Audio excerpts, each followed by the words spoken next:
Hier soir à Lille, au restaurant L'Oiseau-Mouche, était organisé un repas dans le noir avec l'association À l'Aveuglette.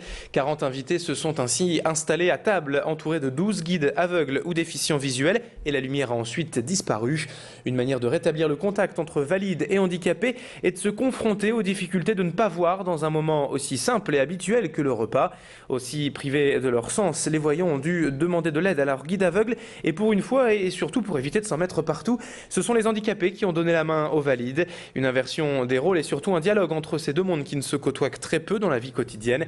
Macha Grunessen a suivi ce repas dans le noir hier et a profité de la lumière encore allumée pour interroger Christian Hamelot, le président de l'association À l'Aveuglette et l'organisateur de ce repas. Cette pièce va être complètement occultée et les guides non-voyants qui sont actuellement en train de s'approprier la salle vont aider les gens à manger. Donc ils vont se retrouver dans une situation totalement contraire à ce qu'ils ont l'habitude, parce qu'habituellement un non-voyant doit être aidé pour faire certaines choses, pour accéder à la lecture ou parfois pour traverser la rue, quoique ils se débrouillent pas mal quand même.